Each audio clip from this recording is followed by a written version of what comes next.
This programme is the remarkable story of a unique aircraft, a Mark I Hurricane. We're here at the Battle of Britain Memorial at Cape Fern, on the White Cliffs just to the south of Dover, where more than 65 years ago in the skies above us, this aircraft flew and fought in the Battle of Britain. It really is a unique aircraft. There's no other Hurricane in the world that has this heritage and this life story. In the first months of the Second World War, more RAF squadrons were equipped with Hurricanes than any other modern fighter. And by the time of the Battle of Britain, they'd already proved themselves in the fighting in France. Hurricane squadrons were deployed with the British Army in France, and in the face of the German blitzkrieg, retreated with the BEF back to the Channel coast, just across this narrow stretch of water. As the Army stood with its back to the sea, the Hurricane squadrons withdrew back to their bases here in the southeast of England, from where they continued to play their part in the closing stage of this part of the Battle of France. Towards the end of May 1940, the decision was taken to evacuate the BEF, along with many other Allied troops, from the port and beaches around Dunkirk. And that happened despite vicious ground fighting and constant attacks from the air. If we'd been here on this spot that spring, we would have had a grandstand view of one of the most momentous events of the 20th century, as some 900 boats of all sizes sailed back and forth across this narrow stretch of water to rescue nearly 340,000 soldiers in around 2 weeks or so. And in the skies over the Channel and the French coast, the Hurricane squadrons of the Royal Air Force once again played their part. To put these events and our story into context, we need to first consider how the Hurricane came to be in the right place, in sufficient numbers just, and at the right time. Roy Noble has a lifelong interest in aviation history, and he was one of the people who helped to restore the Hurricane in our story. Over several years, he also had the opportunity to record on video the aircraft's rescue and restoration. The Hurricane only came into being when it did because of the foresight of people like Sidney Cam, who was chief designer of Hawkers, Tommy Sopwith, who was chairman of Hawkers at that time, R.J. Mitchell, who was chief designer of Supermarine, and E.W. Hives, who was chief experimental engineer at Rolls-Royce at that time, because Henry Royce had been very much involved, of course, in the development of aero engines, but he died in 1933. But Hives was the man who was in charge of all the experimental work that Rolls were doing. And one can imagine this small group, plus others, of course, getting together, as you say, maybe in a pub or whatever, and realizing that this threat from Germany was getting very real, particularly in 1933, when Germany withdrew from the League of Nations. Our government at that time was following a passive policy. They were determined not to go to war if it could be avoided. And therefore these leaders, let's say, particularly in the aircraft industry, realized they had to do something themselves. And as a result of that, not only were they designing, but they were also funding the initial development of aircraft and of engines. It would not have been possible with the biplanes that were available in the UK to have even caught up with, never mind shot down, any of these bombers which they knew the German aircraft industry were going to be very capable of producing. So rather late in the day, but the government identified the threat and also were prepared to do something about it. And so they did in the end write a specification, didn't they, which actually the Hurricane happily met. Let's say that the government was persuaded. First of all, the best thing they did was to in fact form an air ministry. And fortunately, people involved in that air ministry also had vision about what was going to be needed.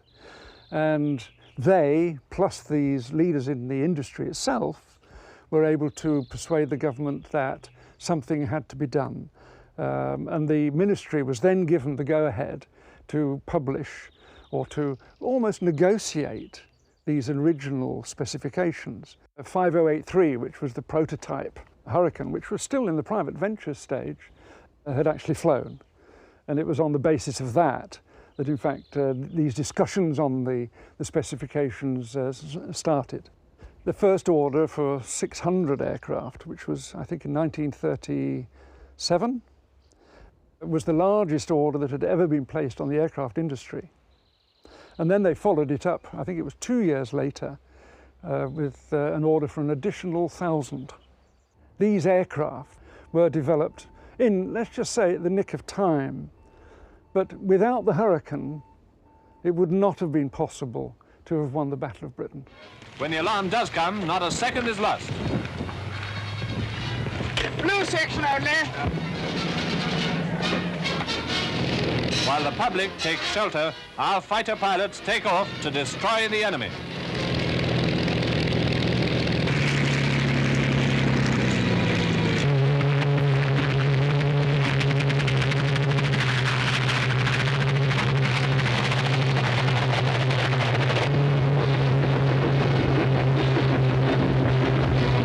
The vision and foresight of people like Tommy Sopwith and Sidney Cam were nothing without the engine to power the airframe they were developing. We're here at Rolls-Royce in Derby, where the Merlin was designed and developed more than 70 years ago, as guests of the Rolls-Royce Heritage Trust to find out more. Just exactly what were the origins of the Merlin engine? Well, the development of the Merlin probably started with two separate streams.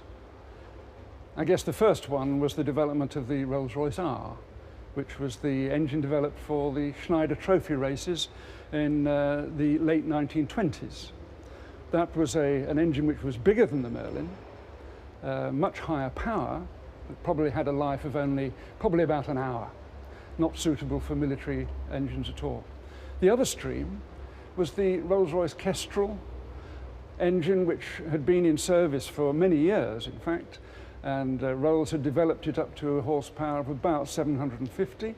Because of the requirements of people like Sidney Cam and R.J. Mitchell, who were saying, look, we must have an engine. The undisputed star of this programme is, of course, not a person, but an aeroplane. But the story is remarkable because of how the aircraft was found as a wreck and then recovered and restored by the sheer determination and dedication of one man, Peter Vasher. For years, Peter had demonstrated his skill and attention to detail in the restoration of exotic motor cars, so he wasn't going to be put off by finding a box of bits. This was totally in pieces. The chassis frame had been cut in half, the rivets had been chiselled out of the chassis, the engine was in pieces, the gearbox was in pieces, all the wings had been squashed. It was in the most appalling state. But we set to for 8 years to get it back together again, and most of the work I was able to do myself. All the mechanical work, all the engine restoration, the restoration of the axles and the gearbox and so on. And also, I was able to make most of the fittings myself, such as the windscreen, which you see there.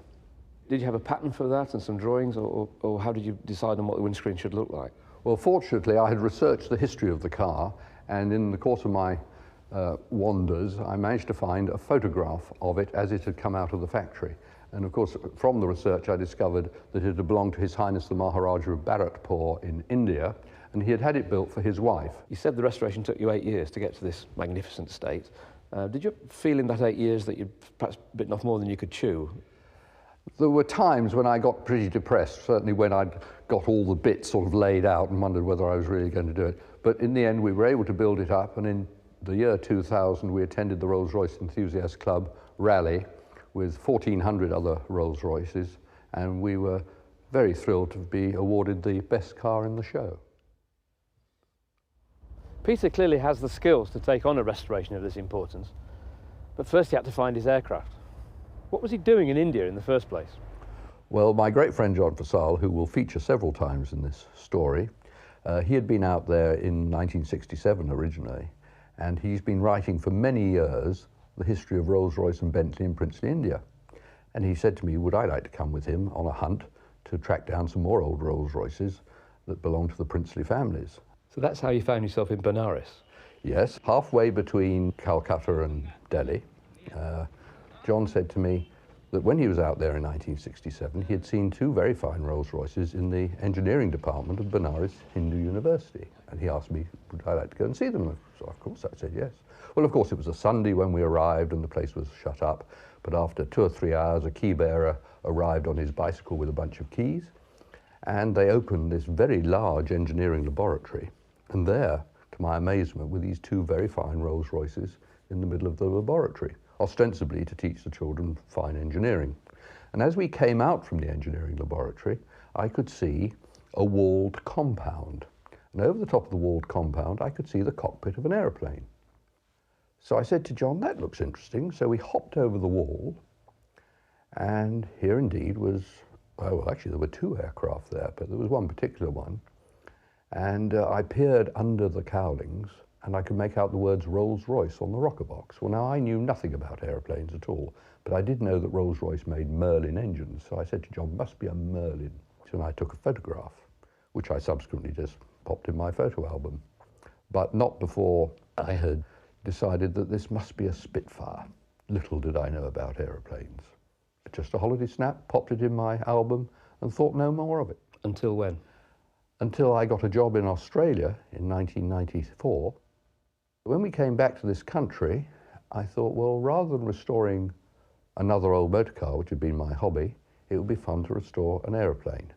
And I thought, what about that one I saw in India back in 1982? So I dug out the photograph and showed it to a great friend of ours who had flown on the Battle of Britain Memorial flight. And I said to him, Peter, look at this photograph of a Spitfire I saw in India many years ago. He said, Peter, that's not a Spitfire, that's a Hurricane. So obviously before you decided to start negotiating, you went back for another look at it, so you saw the way it had changed and deteriorated. Did you then do, the first time you went in 82, you'd really just taken a snap and seen this aeroplane. Did you actually have a search around the compound to see whether more of the components were there? Because it was dismantled, wasn't it? Yes, in fact, from 1982, my memory had been there was just the fuselage, but when we went back in 1996, we realised the complete aeroplane was there. The wings were on the ground, the prop was on the ground, the tailplane was on the ground, and the fuselage was standing on its undercarriage. And of course, a lot of the parts that were lying on the ground had deteriorated quite substantially, as indeed particularly the propeller. 2 of the 3 blades of the propeller were really very, very corroded. So there were parts of the aircraft that were very complete and untouched by corrosion, and other parts which were in a very bad state. We had to find out, what is this aircraft? And of course, RAF aircraft are basically identified by this RAF serial numbers. And so that was the first thing. And for our first 2 trips to India in 1996, 1997, we could not find the serial number anywhere on the aircraft. Traditionally, serial numbers were usually marked on the inside of cowlings, so that when cowlings were taken off for servicing and so on, they went back on the correct aircraft. But in this particular case, there were no numbers on the inside of the cowlings. But ultimately, John went to the back of the aircraft one day and trod on a piece of metal. We dug around in the earth and retrieved a door. And on this door was a number, and it was R4113 or 8, we weren't sure. So I made a quick phone call to a friend of mine in England who had a list of all the Hurricane aircraft, and I said, well, did R4118 or R4113 go to India?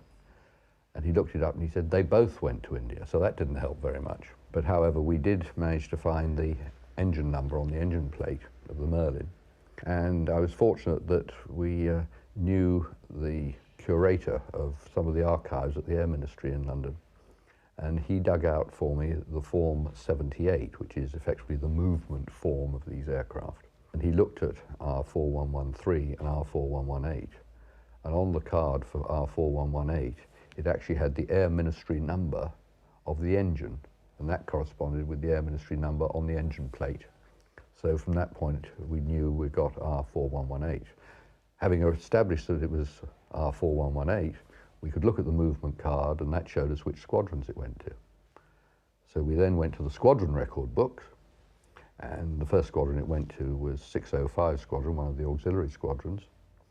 And we looked at the operations record book, and there, sure enough, it was recorded. The first record of it actually is on the 7th of September 1940, at the height of the Battle of Britain, when it was flown from Drem in Scotland down to Croydon to take part in the Battle of Britain. So we were then able, after that, fortunately, of course, we document things very well in this country, and every time that aircraft took off and every time it landed, the record was made of the time, who was flying it, and what happened during the sortie. So from that, we were able to see who flew it. With the Battle of France over and the evacuation from Dunkirk complete, those squadrons that had been in the front line in the thick of the fighting withdrew north to replace their losses in both men and machines, and to retrain and reorganise, and at the same time to defend the homeland from attack in the north and in Scotland. At this time, Peter's Hurricane was allocated to 605 County of Warwick Squadron in Scotland, where, as Peter said, the unit was based after Dunkirk. In July 1940, at the same time that 4118 was being delivered to 605, the Luftwaffe started attacking airfields, radar stations, and then cities in the south and east of England in preparation for their planned invasion of this country. The Battle of Britain had started. Throughout the battle, there were more Hurricanes than Spitfires in squadron service with the RAF. Hurricanes outnumbered Spitfires by about 2 to 1, and by the end of the battle in October, Hurricanes had accounted for about 2/3 of the total aerial combat victories. By the start of September, 605 was needed back in the southeast as the Battle of Britain reached a critical phase. The squadron flew to Croydon and was pitched straight into the battle. One of the new pilots who flew south with 605 that day was Bob Foster. We arrived on the evening of the 7th, which happened to be the day when the Germans altered their tactics from airfields and so on and bombed London, bombed the docks. So our first sight of the battle was in the evening, looking across London to the smoke and the flames and so on, and thought, oh God, here we are. We came down with a full squadron, of course, 12 aircraft, 18 pilots and so on. So for the first day or two, I was on standby. I didn't fly at all. But yeah, the squadron went up about 10 o'clock on the next day, and one chap got shot down straight away, Jack Fleming, got away with it, badly burnt. Spent the next 12 months with Archie McIndoe as a guinea pig sort of thing, and survived the war and died a few years ago. But poor old Jack, his time of the Battle of Britain was 10 minutes. That was all.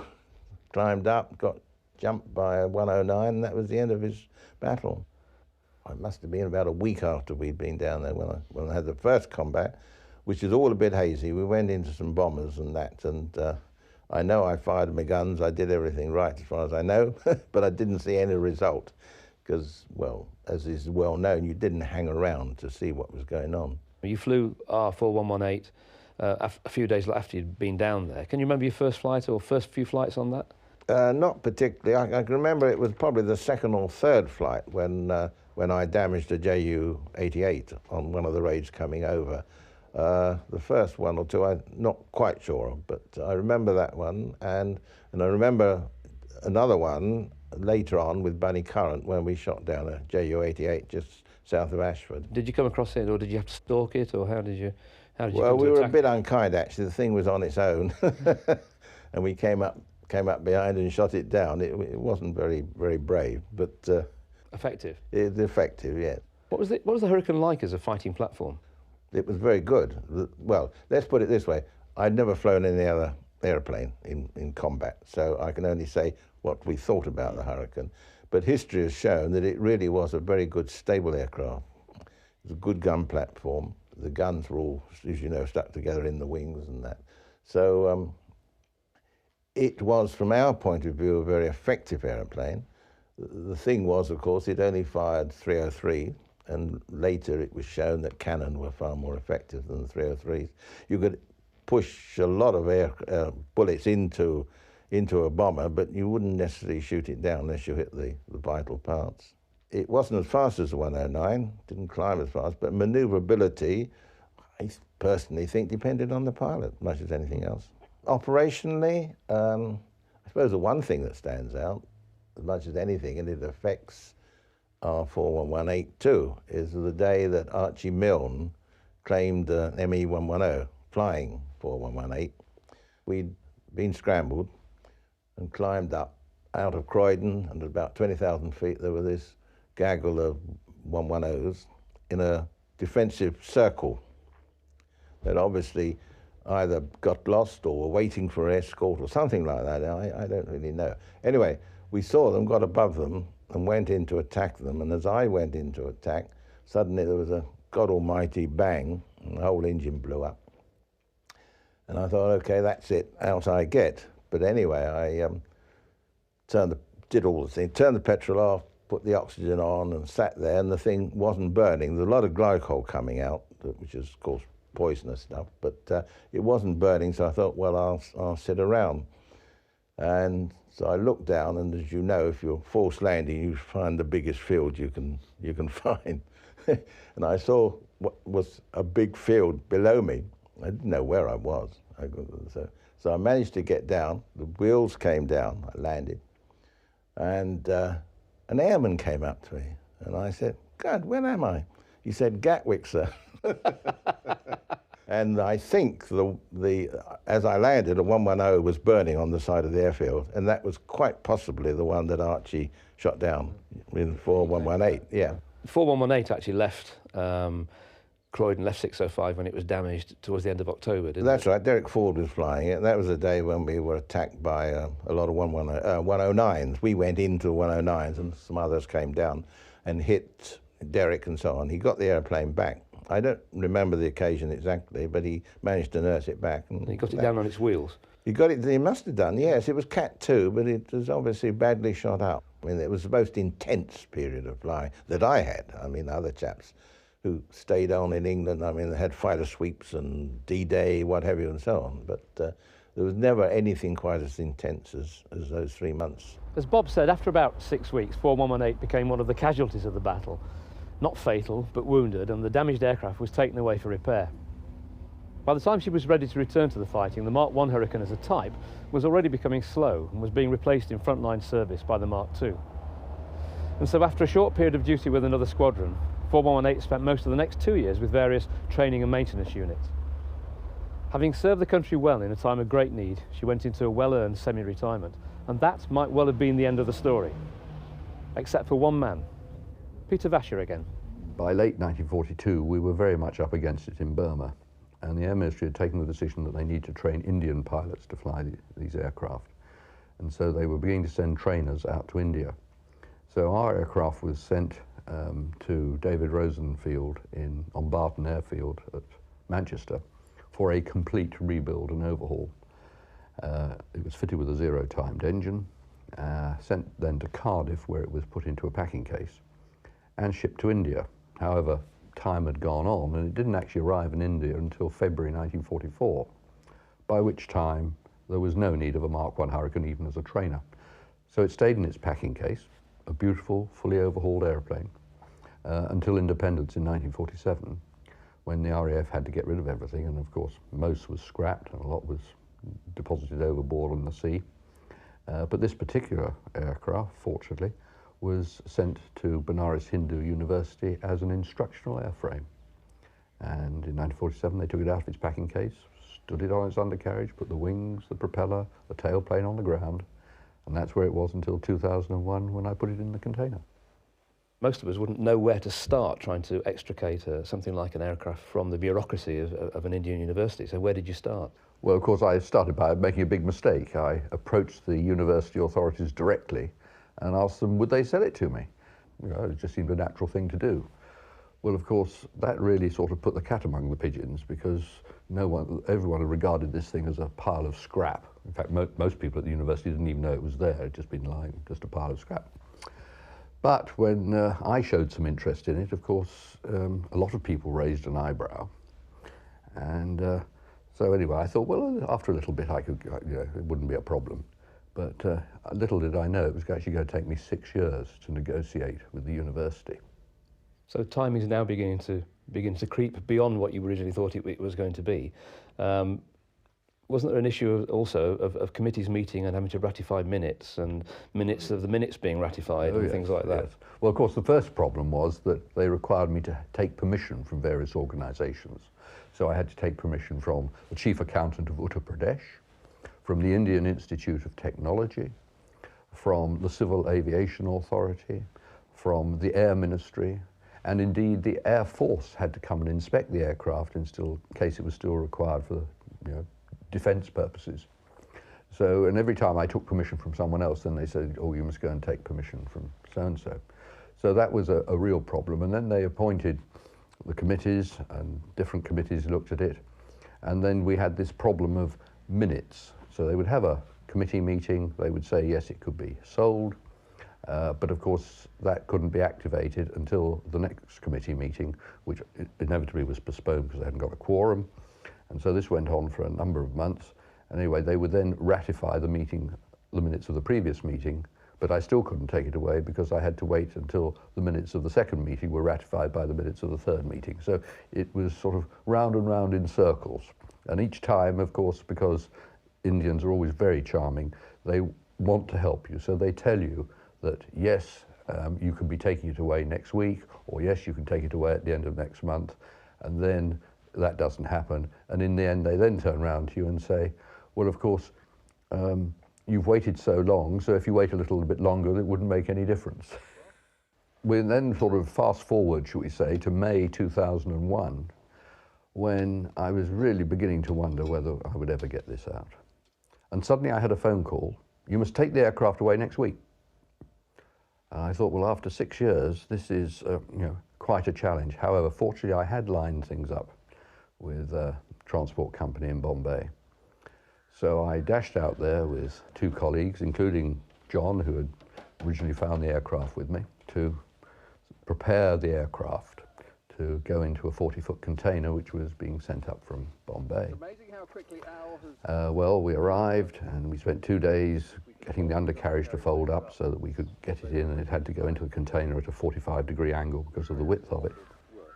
The crane, the only crane we could obtain was one which was used to pulling trucks out of ditches on the highways of India, basically with a jib that goes up and down, and that's it. So you couldn't swing round or anything like that. That was one problem. The other problem was that with all this press interest, whilst we had designed a marvellous structure to support the aircraft once it was in the container, in reality, I'm afraid we just threw the aircraft in and prayed that it wouldn't suffer too much on the high seas. So we were obviously going to be very apprehensive of what arrived back in the UK.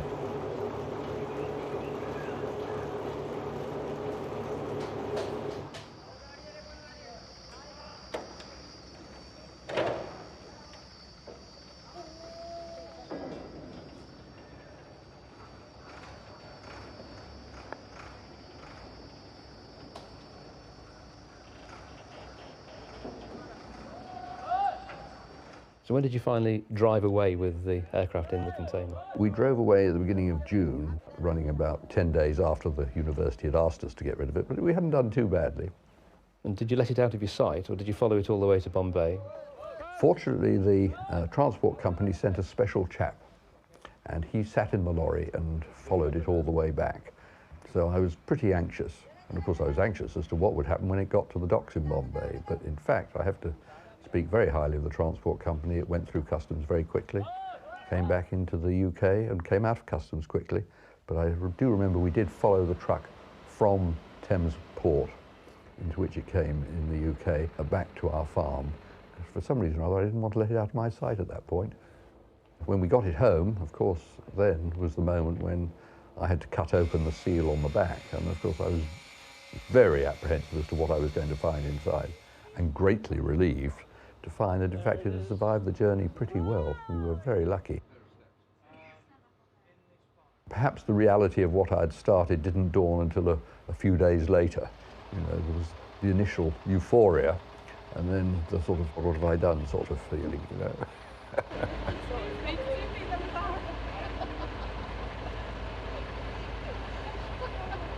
We actually had some 30-odd people to welcome it in. Lots of willing hands and lots of people, because of course we had lots of little bits which we had gathered from around the compound in India. So it wasn't just a matter of an airframe and 2 wings, there were all sorts of bits and pieces. I mean, we'd taken all the cowlings off and so on. So these were all carefully got together. And of course people would sort of say, oh well, you know, if we're taking this out of the truck, should we put it straight in the dustbin? I'd say, no, no, no, no, no, no. It's, you know, it's far too valuable. It'll act as a pattern or whatever. You know, you don't throw anything away. Bob, you got the opportunity to go and see the Hurricane when it had just come back from India before it was restored. How did you feel seeing it? Well, the original feeling, I suppose, was when I first saw it down in Abingdon, what an old wreck it was, and whether it would ever fly again and how you could possibly do anything about it. Bob was a 20-year-old pilot officer in 1940. He went on to serve with distinction at home and in the Pacific, and left the RAF in the rank of wing commander with the DFC.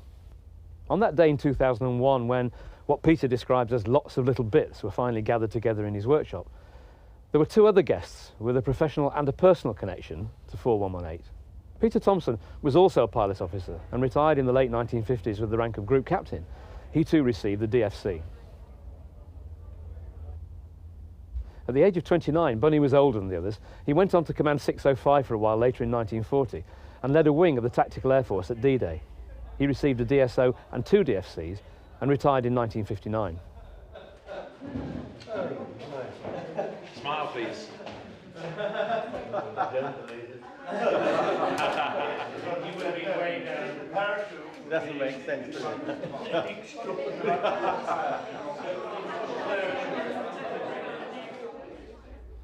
Bunny was already an experienced combat pilot when he flew 4118 down to Croydon. The 7th of September 1940, I flew this Hurricane from Edinburgh to Croydon Airport via Abingdon. We had to land at Abingdon to refuel. The whole squadron was moved from Drem, just near Edinburgh, to Croydon to take part there, from there, in the battle. As he told Roy, he'd been involved in Dunkirk and the Battle of France. And I was in a Hurricane over northern France with my number 2 and ordered to knock down any German aircraft we could find. I attacked a Heinkel bomber which I shot down in flames and turned back home, coming towards the coast to come back. And the engine stopped and the propeller stopped. And I thought, this is where I get out. I got out onto the wing, hanging onto the cockpit, and my brain said to me, I can put this damn thing down. So I clambered back in. There was not time to do up my straps. There was no engine, so the thing goes down very rapidly. Yes, yes. I landed it on its belly on a French farm. Good heavens. It comes to a very, very sudden stop. Yes. My face hit the cockpit. Windscreen, broke my nose and cut my face. Got out. My number 2 was above me, waving at me, and he flew back to Hawkinge, where we'd taken off from, just by Folkestone. And I hitchhiked and did a very stupid thing because I was concussed, but I didn't realise it at the time. I carried my parachute, and a parachute is the most difficult thing to carry. It's very heavy. I have to have it over one shoulder. And I started hitching at 10:30 in the morning on a very hot May day. I'd asked the Frenchman, using my beautiful French, I only knew 3 words, où est Calais? They showed me a lane and pointed Calais, and I started walking. And walked for hours, carrying this damn parachute, came to a small town, found the mayor, and the mayor spoke English, and I said, can you for goodness sake get me a vehicle and the driver to get me to Calais, which he did. And I got there in the evening. It was the last, I think, the last boat that got out of Calais before the Germans took it. We came across to Dover. I got in the officers' mess at Hawkins, still carrying my damn parachute at about 11 o'clock that night, and they couldn't believe their eyes because they'd been told Barney Count was in France on the ground somewhere, and I couldn't believe it either. You did the stripping down, though, of the parts that came to your workshop, didn't you, before they went for full restoration? Yes, and that's how I got to know in detail a lot about the Hurricane. I stripped it down to the last nut and bolt rivet in the workshop. I had a few very nice volunteers helping me, such as Roy Noble. Yes, it was a real privilege and a joy when Peter asked if I'd like to get involved with the stripping.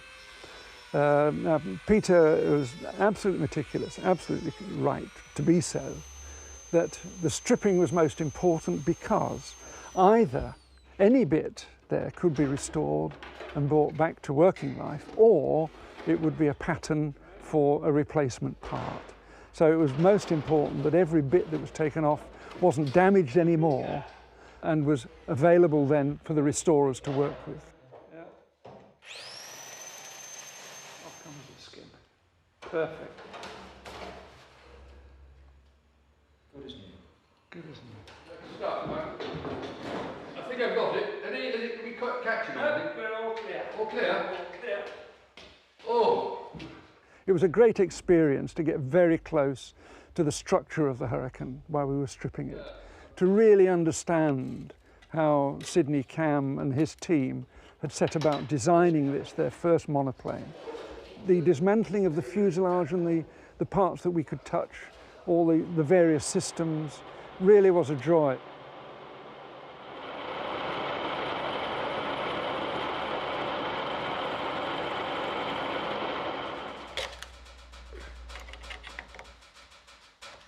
at that, and we haven't damaged the stub end one little bit. Isn't that excellent?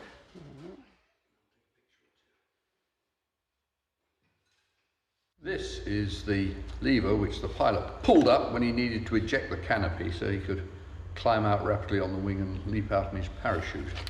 And it's the only piece on the airplane that's actually painted bright red. Your process of stripping down in meticulous detail and logging everything was part of the beginning, if you like, of the airworthiness approval process that ultimately allows the aircraft to fly. Yes, absolutely. You know, everything was documented and red tagged as being unserviceable until it had been checked and then either reconditioned or approved as being serviceable, whereupon it would get a green tag. And that's the start of the real documentation process. We spent a lot of time making sure that every part was cleaned, shot blasted, and then we had to decide whether it was serviceable or not, or whether it was repairable or not. So we effectively had a large jigsaw puzzle, which we then handed over to Hawker Restorations. I had quite clearly decided that Hawker Restorations in Suffolk were really the only people to do it, because they had had the experience of doing 3 Hurricanes before mine, and it was a steep learning curve for them. And as far as I was concerned, I was going to be effectively cashing in on their experience.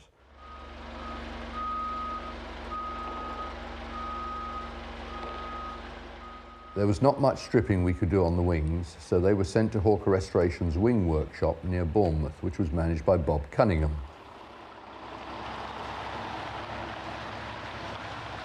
The first job was to remove all the skins, and this meant drilling out several thousand rivets, and making sure that no rivet holes were damaged. Then we were able to assess how much damage those 60 years of lying on the ground in India through the monsoons had done. Parts of the spars were badly corroded and would obviously have to be replaced. But it was a surprise just how much of the structure was going to be reusable after cleaning and painting.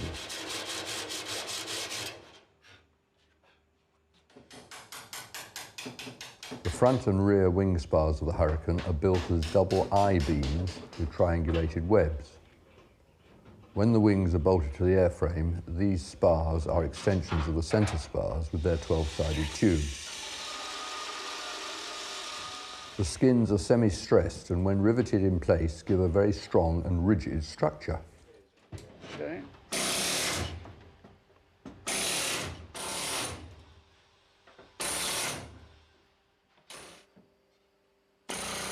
The rivets behind the front spar line are domed for strength. All those ahead of the spar line are countersunk to minimise air drag. Around the gun bay, the wing is reinforced with additional diagonal frames. It was the strength of the structure plus the reinforcing that allowed the guns to be mounted close together, which greatly improved their effectiveness, delivering a concentrated pattern of lead.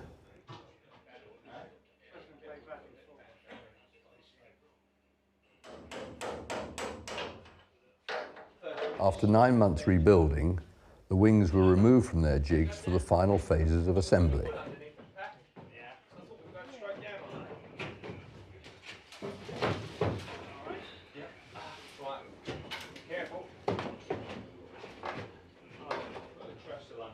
That's what we always did. You're going to have to climb up on there to get them in. Right, we lift it right on the top. The leading edge frames and skins were made from scratch and riveted in place. The gun tubes were fitted, plus their surrounding skins.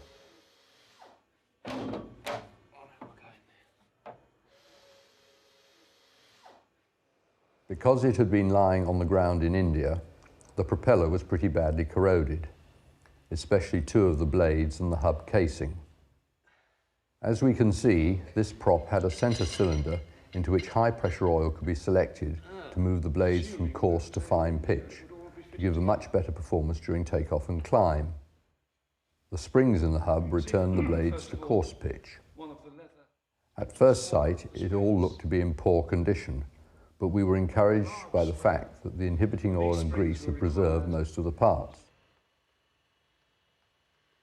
The steel and lead weights attached to the brackets on each blade also helped to return the blades to coarse pitch by centrifugal force. Operation is to remove. The cylinder and piston assembly was removed and stripped, and although full of dirt and grease, looked as though most of the hub could be restored.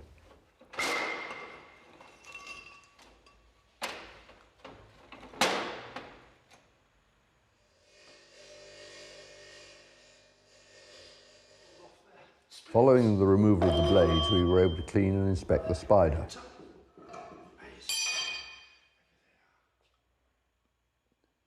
Sadly, the splines in the spider and the inside of the hub casing were too badly corroded to be usable. So the whole prop had to be donated to a museum, and the search for a replacement was started. Peter and his team of willing helpers then turned their attention to the engine, and they were amazed with what they found. I think one of the delights when we got it back was the taking off the rocker box off one of the banks. There was no corrosion at all, and we thought, well, this is a wonderful piece of luck as far as the rocker gear was concerned. Later on, when we were stripping the engine right down, that same cleanliness of all the steel parts still held true. The bearings, the crankshaft, and all the reduction gear were all in perfect condition. We reckoned that engine had only run for 2 hours on the test bed before it was sent to India. It never ran in India, so we had a 2-hour, virtually a 0-hour Merlin, which was a dream. One of the unfortunate things was that although the engine was given to the University for Technical Training, somebody could not resist removing spark plugs. So a whole bank of plugs had disappeared, and wasps couldn't believe their luck. And inside here they found a beautiful, cool, dark place to lay thousands of eggs. They built beautiful nests inside the engine. Unfortunately, with all the moisture that they took in with them, it meant that many of the rings, the steel rings, had become virtually welded to the steel liners. So we did have quite severe problems in trying to get them out. You could see when in India that the plugs were missing, so you probably had an inkling there was something could be wrong inside. No, it never occurred to us that wasps would be attracted by that as a hotel. You know, it wasn't until we got it back to the UK and started shoveling the stuff out, and the pile just got higher and higher and higher on the floor. In practical terms, what did you first start doing with the engine in front of you? What did you remove first? When we first started to strip it down, when Peter was satisfied that we'd got everything from the aircraft out to the restorers, and he gave permission, if you like, for us to start on the engine. I mean, I'd been itching to get my hands on it for many weeks. Really, to strip down the top end was the first one, because we had to withdraw the cylinder blocks. So we started with the valve gear, and it was all in such beautiful condition that we could use standard spanners for gradually releasing all the bearings, and in fact the majority of the valves and the rocker gear we could reuse even after standing out there for 60 years. The next step was the removal of the block and head, and if you recall, those were combined. Now, because of the welding of the piston rings into the liners, we couldn't in fact draw them up. We'd hoped that the pistons would stay where they were and the block would come clear. But no such luck. So we had to turn the engine over, and we had to strip the bottom of the engine to release the connecting rods, so that when we lifted the block, all the pistons came with them. Then finally, you finish up with the block with the pistons stuck in them. How did you get those out? Well, one or two where our friends had left the plugs in, we were able to draw out relatively easily. And then we resorted to things which I'm not quite sure engineers should be told about. What we did was to fill the volume above each piston with old engine oil. And then we put compressed air on to try and drive the piston down, sometimes with a rather loud explosion as it gave in the end. But we were left with 3 pistons, which even that wouldn't move, even with a pressure which is equivalent to the running pressure of the engine. We didn't go higher than that because we didn't want to damage anything. And so we used a liquid nitrogen to shrink the piston, and used draw bolts to draw the pistons out. So, and eventually we got them out. Sadly, what we couldn't know until we got them all out was that the corrosion which the wasps had caused on the tops of the pistons, and I was mentioning the cylinder liners, had also attacked the cylinder head.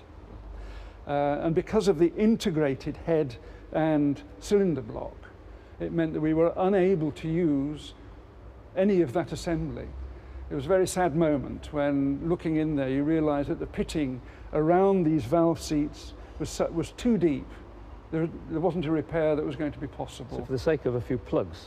Sake of a few plugs. If those plugs had been left in place, the engine could have been probably used in its entirety. That's right. Just as a matter of, have you pondered on why anybody would take the plugs? Yes, platinum tips. They're only minute little strips of platinum, but they were probably very valuable to people in India. The Series 3 engine, that they're rare, but they are around, and parts are around.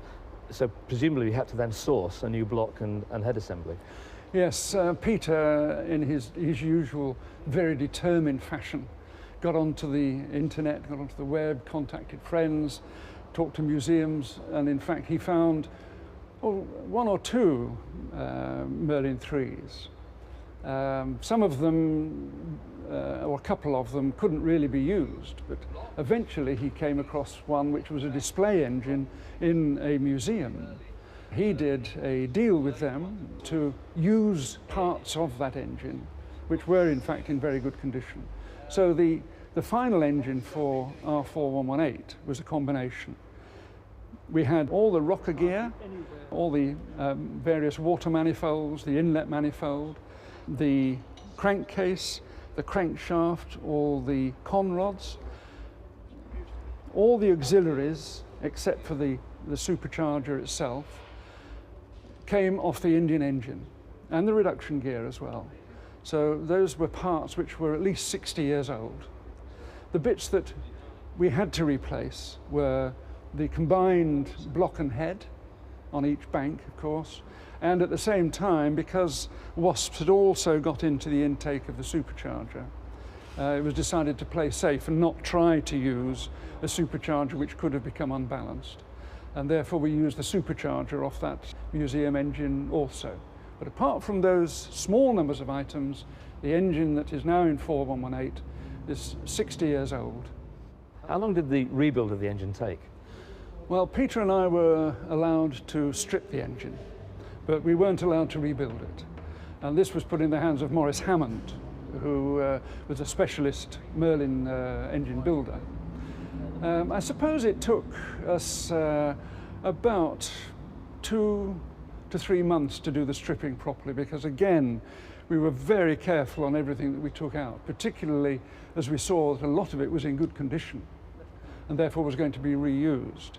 So every nut was very carefully handled and so on. Maurice had to do quite a lot of work because of the replacement of the parts that we mentioned. And he'd got a new technique for putting new pads on the fingers of the rockers, for example, which enabled the life of these rockers to be more than trebled. So that work took time. Maurice started rebuilding it in October of 2003, and he finished the whole engine in February of 2004. It was wonderful to watch him working. It was a real privilege to be able to actually film the assembly of a Merlin. Not only that, but to actually record conversations between Maurice and Peter about some of the details, about what was going to be acceptable, what wasn't going to be acceptable. And as Maurice built up the list of all the tolerances within the engine, it was absolutely amazing that all of them that I saw were right back to the original engine specification. There were several parts of the restoration project proceeding in parallel, of course. The work on the engine, the wings and the propeller, and all of the systems had to be coordinated so that they could be brought together at the right time when needed to fit in with the work on the main structure. Peter had already decided who was going to do this, of course, and be responsible for the main assembly and for the testing. You join me here at Hawker Restorations in Suffolk, and we're going to meet Tony Ditheridge, the founder of the company, and it's he and his team who restored R4118 to its former glory. Where do you start with a project like that when you see those remains? we go down the pub and have a beer. That's the first thing. Think about it. You then take everything to pieces and you assess what you've got that's usable. The important thing about this aeroplane was to use everything. I mean, if it took a day to do a patch repair on something, and it was still airworthy, then that would be better than spending 2 hours making a new one. Obviously, you can't go and buy parts. Well, perhaps you can in some places for certain things, but so therefore you presumably have to make parts, make them to special designs. Do you make them here, or do you get them made for you? Well, no man's an island, and you can't do everything, but we make a lot of the parts here. All our staff here are approved tool makers. The first major part to be rebuilt was the centre section. This is the heart of the Hurricane structure, onto which the fuselage, wings and engine are attached. The spars within the centre section are fabricated with a double-skinned, 12-sided rolled tube fitted above and below a web. These were a unique design feature of Hawker aircraft and provided flat surfaces onto which to mount other components. To avoid any twisting or distortion, the centre section is built in an accurate jig. As you can see, the two spars are linked with triangulated frames, most of which came from the original airframe. These frames, plus the depth of the spars, give the structure much of its strength, which enabled the undercarriage to be mounted on the outer ends of the centre section. This gave it a wide track, which was ideal for rough terrain and meant that the undercarriage could be retracted under the fuselage rather than into a thinner section of the wing. The depth of the spars, and hence the wing, provided a very stable gun platform and, being more difficult to stall than a thinner wing, it gave a high degree of manoeuvrability. Pilots claimed that nothing could outturn a Hurricane. The centre section, when it was nearing completion, was then mated with the bare fuselage frame. New longerons were needed, but most of the bracing tubes were the originals, obviously having been cleaned, tested and painted. All joints use ferrules through reamed holes with close-fitting bolts. I must admit that these caused us many problems during stripping due to corrosion, but were typical of the quality of build, even during wartime.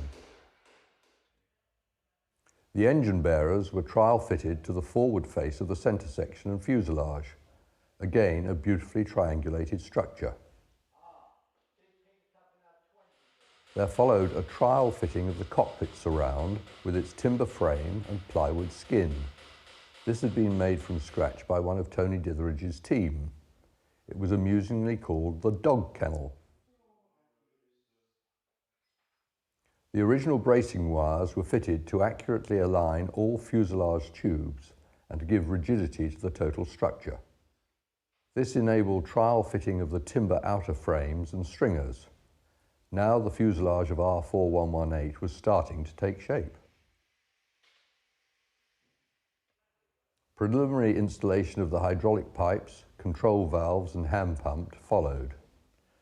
90% of these were original as found on the wreck in India, and I did feel that it was a tribute to the quality of the materials used in 1940. Then came trial fitting of such items as the pedal adjusters, trim system, radiator flap controls and many other smaller components, and again most of these were the originals. A new engine compartment bulkhead was made in the workshop. The original was just too corroded to use, and fitted permanently to the growing airframe, which had been transferred to the main assembly shop. The next major system to be installed incorporated the engine cooling pipes, header tank and radiator. The pipes and tank were original as found in India, but the radiator had been missing. So a new one had to be built, and I found a company in New Zealand who rebuilt this from scratch, a superb piece of work. The only parts that we changed in the engine cooling system were the couplings between the various components. This was so we could run at a slightly higher pressure on a water and glycol mixture instead of neat glycol as the original.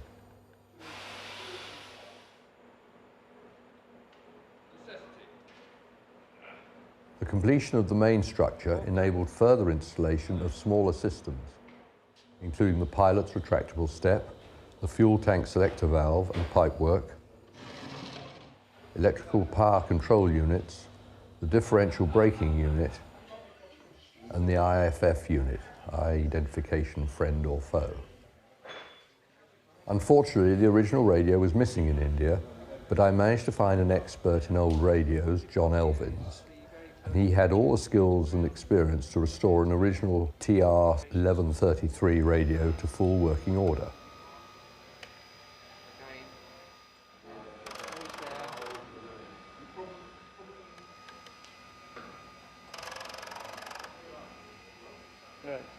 It was then trial fitted onto the tray behind the cockpit.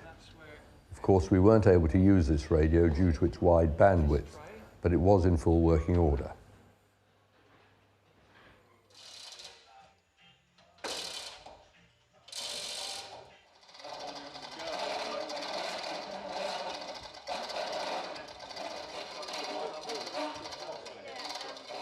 The rebuilt Merlin engine arrived from Morris Hammond, and it really did look magnificent as it was lowered onto the engine bearers. It was difficult to believe that most of it was more than 60 years old.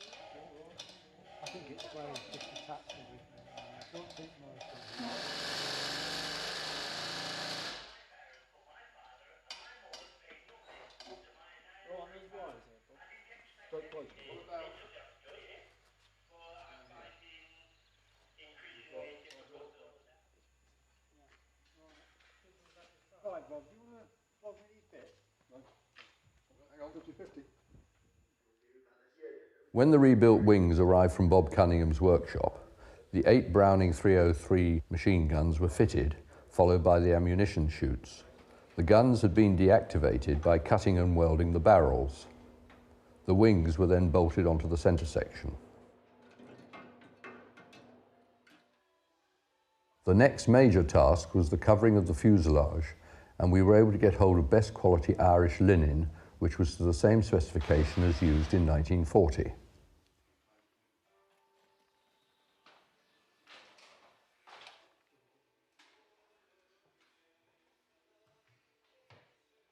Water was used to partially tighten the fabric.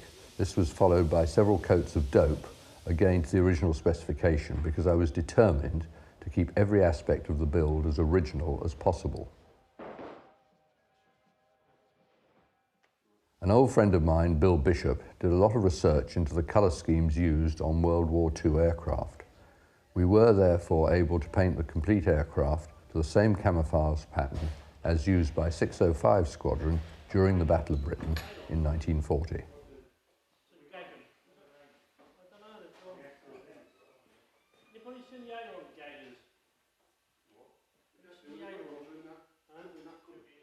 While we were fitting new fuel tanks, I was reminded of the bullet or shrapnel holes that we found in the original tanks during the stripping of the fuselage. The self-sealing coating had obviously worked, and I guess maybe saved the life of our 4118 and possibly its pilot at the time. The replacement propeller arrived during September 2004. I tried everywhere in the world to find a restorable de Havilland propeller. In the end, I had to commission Skycraft in the UK to rebuild a Rotol propeller. Many Mark I Hurricanes in the same batch as our 4118 were originally fitted with Rotol propellers, so I did feel that the authenticity of our aircraft was not jeopardized. It was a stroke of irony that the blades had to be manufactured in Germany.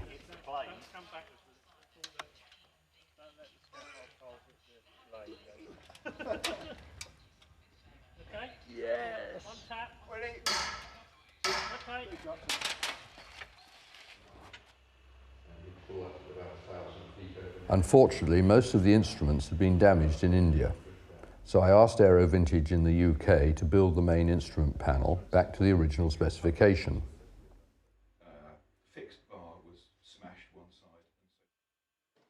By September 2004, all instruments, indicators, gauges, switches, control levers and the stick were installed, and the cockpit was now virtually complete. The undercarriage was the next major component to be installed and tested, initially using the pilot's emergency hand pump.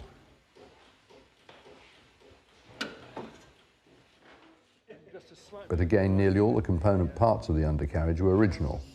We even found high-pressure air in the struts, trapped there since 1940. It was then actuated to full pressure supplied by a hydraulic trolley that I had found, which was probably as old as our aeroplane.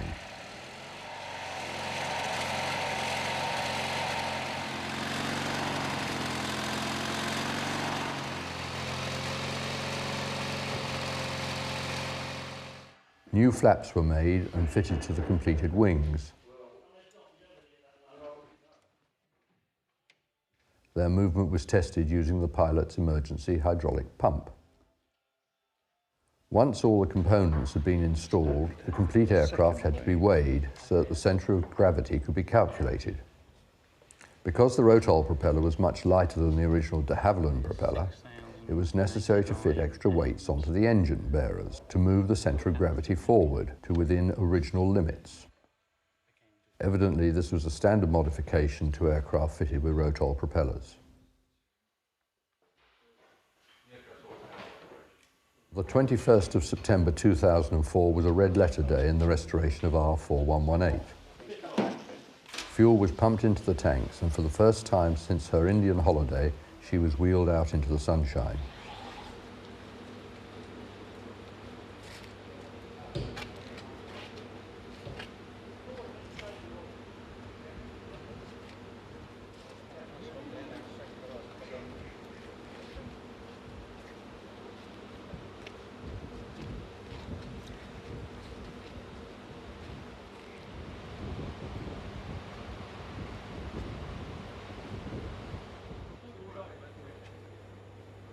She was tethered down and the trolley accumulator was plugged in.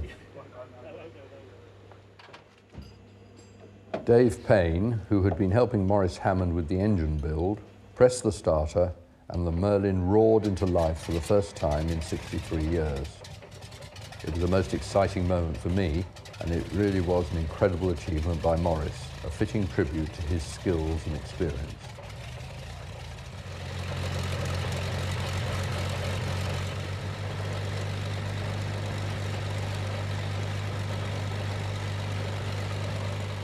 Early runs were limited to low power settings to bed in the piston rings and all the bearings.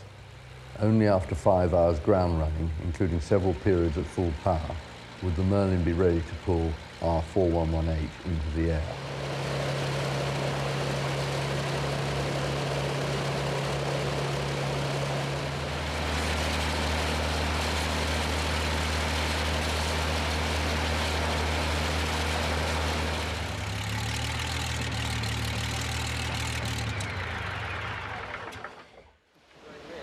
Very nice, very smooth.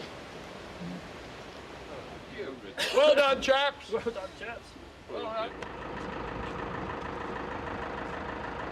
Following the full programme of engine running, R4118 had to be moved to an airfield with a longer runway for its first flight.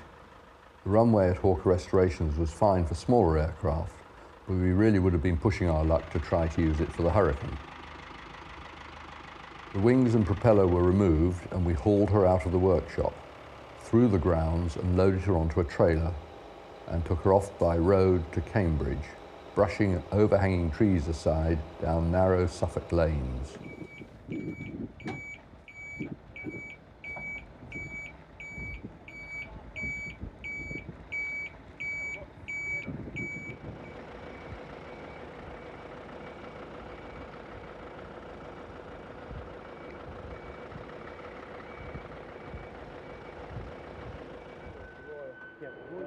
Once in the hangar at Cambridge, she was reassembled by Tony and his team and made ready for the maiden flight.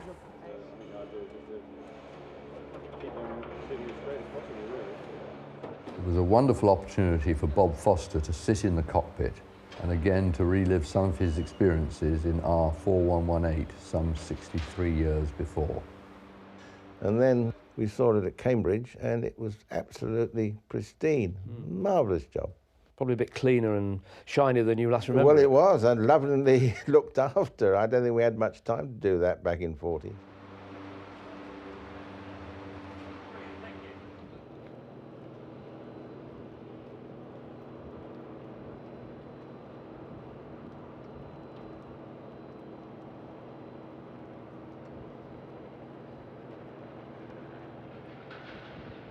On the 23rd of December 2004, R4118 was wheeled onto the apron and loaded with fuel.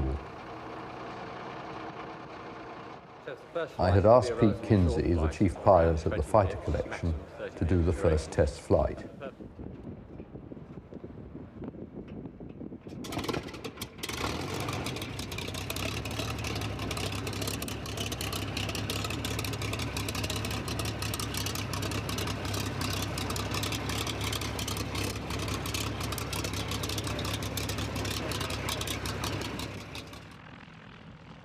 As he taxied her to the runway threshold, I must admit some very mixed emotions. Excitement that we had completed the restoration, but very nervous about her first flight for more than 60 years.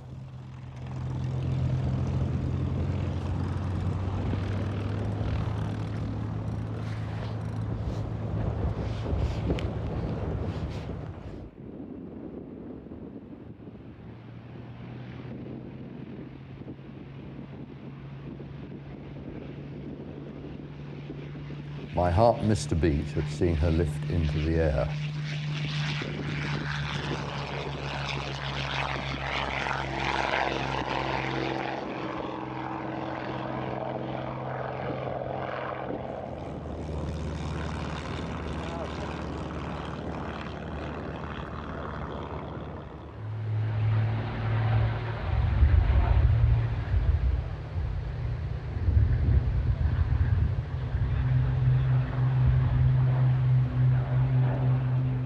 The maiden flight lasted about 20 minutes. Pete first flew her at low speed and tested her stall recovery characteristics. He then dived her at 380 miles an hour to check the airframe integrity at maximum permissible speed.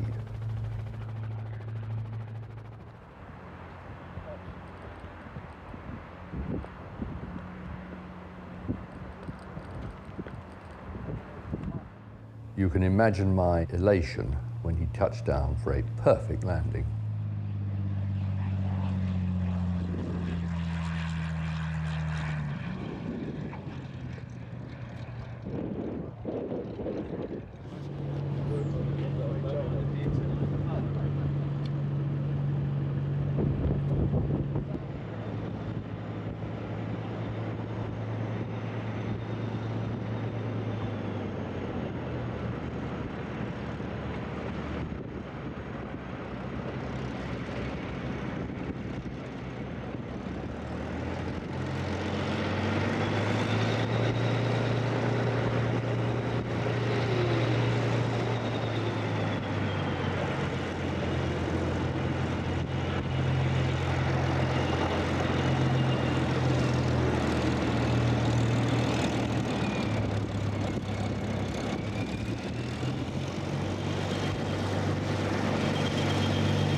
As she came to a standstill and Pete switched off the engine, I reflected on all the adventures this aircraft had been through.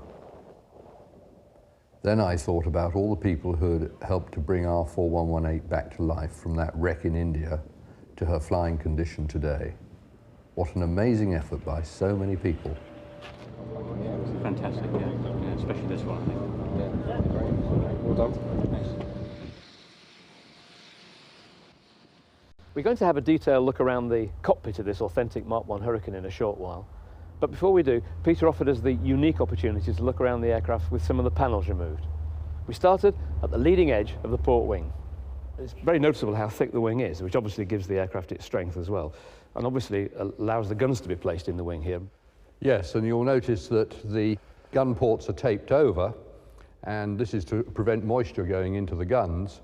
But of course, when we were in combat conditions, if the aircraft came back down and all the fabric here was in tatters, then that was a sure signal to the armourers that the guns had been fired and it needed reloading.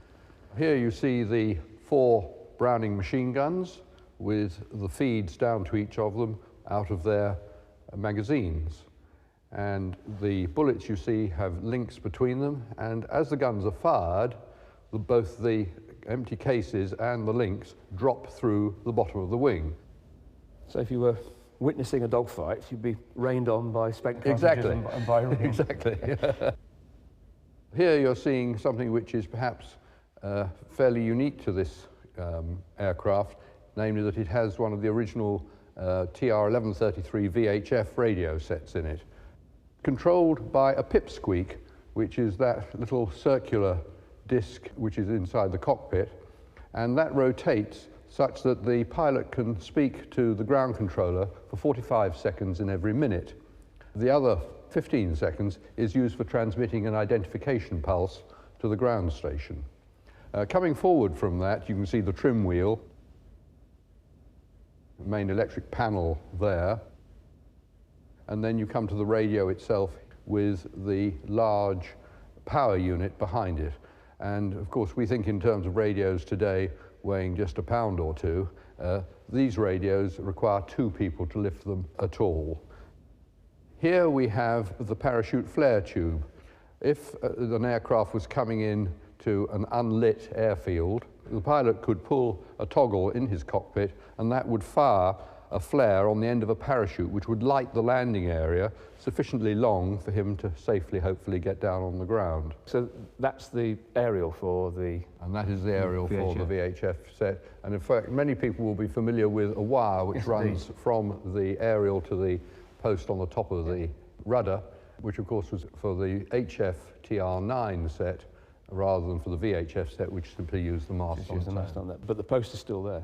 Yes, because they were constantly swapping these radios in and out. While I'm looking there, I noticed there's a black ring marked, an egg-shaped ring on the fuselage just below the area. What's that for? Beneath that is what they call the upward firing identification device. If you were under fire from a friendly fire, shall we say, from another friendly aircraft, you could actually pull a lever in the cockpit, and this would blast a flare straight up through the fabric of the aircraft, up into the air, and identify you as a friendly aircraft.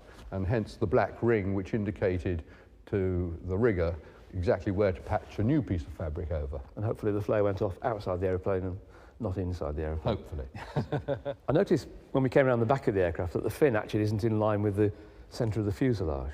Yes, this was a feature of the Hurricane and was done to counteract the torque of the propeller on takeoff.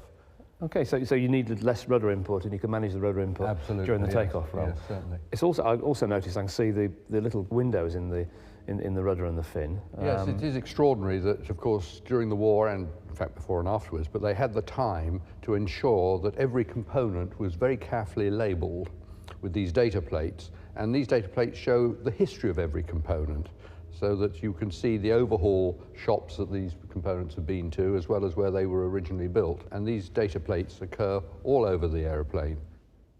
Here you have the main hydraulic system of the aircraft, and this is particularly interesting in that all the pipe work, all the valves and so on, are exactly the same ones as when the aircraft was in India, all preserved in excellent condition. And going on from there, we have the little black box there, which contains the 2 buttons, which the poor pilot is expected to press and blow up the IFF behind his seat in event of him finding that he's going to crash on enemy territory. And above that, you can see the flap and undercarriage lever, which was a particularly hawker feature, and the pilots took a little bit of getting used to this. These wings that are on the aircraft weren't the original ones from 1940. and you tracked them down to replacements that had been made in Canada. So how did you identify where they came from? Yes, well, of course, there are these identification plates inside the wings, but also we get the identification on the outside of the wing under here. And this is very interesting. Of course, WT simply indicated that this wing had to be bonded. It's wireless telegraphy it stands for. But the interesting things are the LMSD CCF 41H. This is the serial number of the aircraft. 41H was the Hawker designation with the Air Ministry for all Hawker-built aircraft. CCF is the Canadian Car and Foundry Company, which was at Fort William near Toronto in Canada. And they made the wing. And they made the wing. Right. The interesting thing is LMSD, which is the London, Midland and Scottish Railway Company at Derby, who had a Hurricane wing repair department. And so these wings have been on another aircraft in this country. They've been damaged, they've been repaired, and now they've been fitted to this aircraft after one of this aircraft's various accidents. Right. Fascinating. Now we're back on the leading edge of the starboard wing, of course, and we come to this magnificent piece of machinery. The mighty Merlin, yes. In fact, this is the lowest horsepower Merlin that was built, 1,030 horsepower at 15,000 feet. We have to remember that with the same stroke and bore, they managed to get the Merlin output up to 2,200 horsepower by the end of the war, all done by supercharging.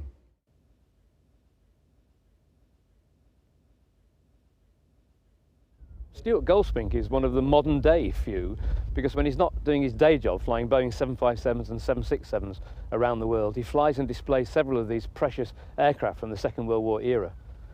He regularly displays 4118, and today he's going to give us a guided tour of the cockpit before once again taking her into the air for us to enjoy the sight and the sound of this remarkable aircraft.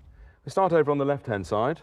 We have the ammeter and the voltmeter, followed by the pre-oil pump, a generator, a fuel pump, and an undercarriage horn test, which I'll demonstrate now. Following forward from that is the throttle, and then just above that is the pitch lever. And on this aircraft, it doesn't have a mixture lever. Later Hurricanes did. Following on from there is the fuel cock, which has main tanks and reserve tanks. And then just above that are the magnetos. And then following that is the two green lights, which is indicating that the undercarriage is down and locked. And we have a changeover switch here, just to prove that the bulbs are working. And in the air, we'd expect to see two red lights. Below that, we have the airspeed indicator, which is obviously used in flight for monitoring the speed and the performance of the aircraft. And we have a limiting speed of 120 miles an hour for the undercarriage and the flaps. Below that is the altimeter, and following on from there, on the standard blind flying instrument, is the artificial horizon, and below that is the directional gyro. Just slightly to the right of that is the climb and descent, all used for flying in cloud, and following below that is an instrument you'd find in a Tiger Moth, for example, which is showing whether you're side slipping or turning left or right. Just below that is a P6 compass. Following on from there is the oil pressure gauge, very important instrument to monitor most of the time. And above that is the boost pressure gauge, showing how much power is running to the engine. And below that is the oil temperature gauge, obviously closely monitored, followed by the fuel pressure and the radiator temperature, which is very important on a liquid-cooled engine because we have to make sure that the radiator is running at a suitable temperature, obviously not too hot. I'll come on now to the undercarriage selector, which is a rather interesting design. It has the undercarriage and the flaps on the same lever, so you have to be very careful to make sure you don't select the wrong one. There's a little changeover switch here, which is used to make sure that you cannot get the undercarriage up on the ground, and when we're taxiing about, it automatically flicks into the safe position so we cannot raise the undercarriage on the ground, and you have to prior to takeoff, you have to make sure that's in the up position so you can get the undercarriage lever across and then into the up position. And the flaps are the other side of the selector here, which is then up or down for up or down on the flaps. There's a hydraulic pressure gauge here, also a standby hydraulic pump, which is here, which we can operate. Just at the end of all this is a ground to flight switch, which is a master switch, which turns the electrics on and off. And finally, we have the seat adjuster, this lever here. As you can see, it's a rather complicated and confined cockpit. We've taken the side panels off here so you can have a better view. I hope that's given you a little insight into what goes on in the Hurricane cockpit. There are various things I've left out, of course. There's quite a lot more involved in this. For example, the gun sight, which is rather difficult to see through.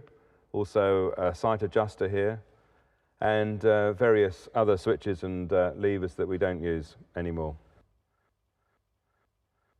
Before we finish, let's look at the aircraft in the air one more time. And the soundtrack, the only soundtrack really necessary, the sound of the mighty Merlin.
For now, this remarkable story comes to an end.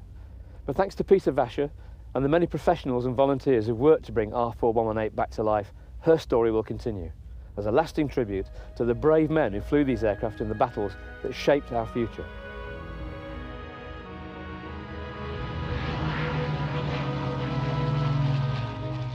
Look at this photograph of a Spitfire I saw in India many years ago.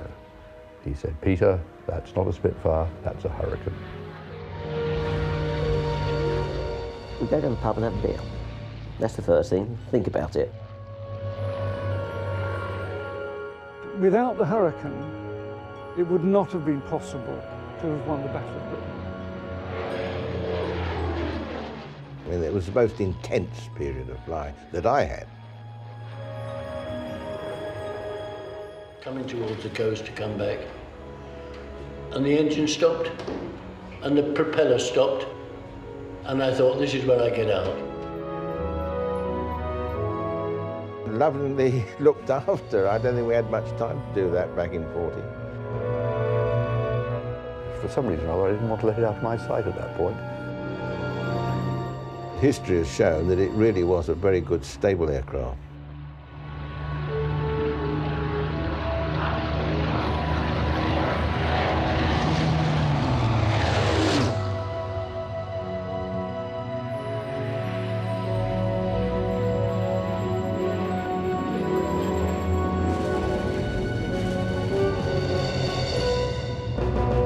Well done, chaps.